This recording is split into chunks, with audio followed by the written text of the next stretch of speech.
විමල් රත්නායක මහත්තයෝ තමුන්නාසේ මරු බඩුව පාර්ලිමේන්තුවට ගිහිල්ලා නෝනලා මහත්තයලා ඔක්කොම ටික දැන් ජනතාවට කෙලින්න යන්නේ පාර්ලිමේන්තුවේ වරප්‍රසාද මැද මේ කටයුතු කිරීමේදී මේ වගේ ප්‍රශ්න එනවා කියලා දන්නේ නැද්ද?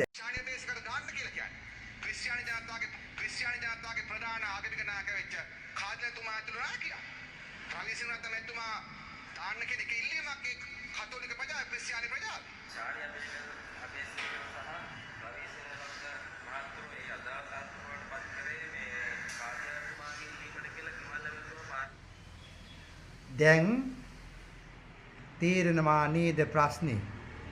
දැන් විමල් රත්නායක මෙහෙම කියන්නේ කාදිනේතුමයි ඒ කතෝලික සභාවයි සානි අබේසේක ඒ අදාළ පුද්ගලෝ අදාළ තනතුරට පත් කරන්න කියලා. මේ රටේ විධායක ජනාධිපතිවරයා සහ ඒ වගේම පාර්ලිමේන්තුවට 3/2 බලයක් දීලා යැව්වේ ජනතාවද එහෙම නැත්නම් කාදිනේට කතෝලික සභාවද? කතෝලික සභාව දැන් කියන්නේ මොකක්ද? එහෙම දෙයක් කවදාකවත් කියලා නෑ.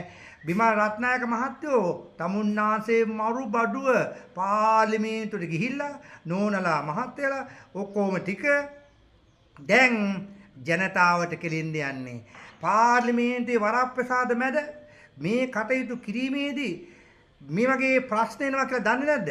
දැන් කාදිනල් ඇතුළු කණ්ඩායම කතෝලික සභාව මේ වෙන විට මේවට දෙන උත්තරේ මොකද්ද? එහෙම දෙයක් ඒගොල්ලන් කිව්වෙම නැල්ලුව.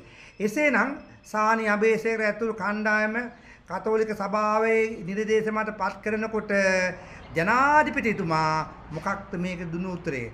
ජනාධිපතිතුමාට බලය දුන්නේ කතෝලික සභාව විතරක් නෙමෙයි. මෙරටේ බෞද්ධ අබෞද්ධ සෑම සියලු දෙනාම බලයට පත් කරලා කරේ මොකක්ද? රට සංවර්ධනය උදෙසා රටට යන්නේ. විමල් රත්නායකලා මෙහෙම කරනකොට කොහොමද? මම අහන්නේ විමල් රත්නායක උන්නේ තමුන්නාන්සලා මේ වගේ දේවල් කතා කරනකොට ඇයි මේ රටේ ඔලු ගෙඩි ටික ගැන හිතන්න ඕන? මෙතේ මෝඩයෝ නෙමෙයි ඉන්නේ. රට සම්පූර්ණ බොරු කියලා පුළුවන් තරම් ජනතාවගේ මොලේ හොදලා බලය ගත්තට පස්සේ මුන්ට අමෝ පිස්සුවක් එනවා. මුන් දැන් පිස්සවලා ඉන්නේ. දැන් කො විශ්වවිද්‍යාලවල ශිෂ්‍ය උද්ඝෝෂණ කො හැමතැනම උද්ඝෝෂණ කරපු අයට දැන් අබසරණයි කාගේ පිහිටද කියන එක ඒ අය දැන් ප්‍රශ්න හිතේ තියා ඉන්නවා. දැන් උද්ඝෝෂණ කරපු විශ්වවිද්‍යාල ශිෂ්‍යයෝ ටික මේ වෙන විට අන්ත අසරණ තත්ත්වයකට පත්ලා තියෙන අඩුම ගානේ මුන් ඇවිල්ලා රස්සාවක්වත් දුන්නේ නැහැ. එසේනම් මතක තියාගන්න 159ම ඊළඟට ගෙදර යන්න බලාගෙන ඉන්න ඕන. කොයි වෙලාවෙ යයිද දන්නේ. අර තුනක් තිබ්බ තුන ඉතුරු ආපහු තුනක් ඉතුරු වෙයි දන්නේ. තුන කොහේ යයිද දන්නේ. විමල්ලා මේ වගේ බොරු කියනකොට මම විශ්වාස කරන්නේ ජනතාව දැන්වත් මේ බොරුවට රායි රැවටෙන්නේ නැහැ. දැන් ගොවි ජනතාව අන්ත අසරණ තත්ත්වයටපත් කරලා තියෙන්නේ.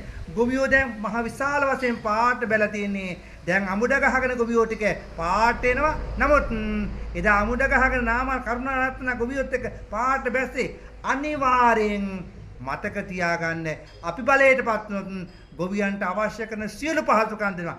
අද ගොවියෝ අන්ත අසරණ තත්ත්වයට පත්වලා හාල් ටික වී ටික විකුණා ගන්න ක්‍රමයක් නැහැ. ඒ වගේම පොහොර ටික දෙන්න ක්‍රමයක් පොහොර ටික දෙන්නේ නැහැ. මේවා තමයි ප්‍රශ්නේ කියන්නේ. මතක ඇතුව කල්පනාකාරව වැඩ කටයුතු කරත් හොඳයි කියන එක සීබුද්ධිය ගන්න.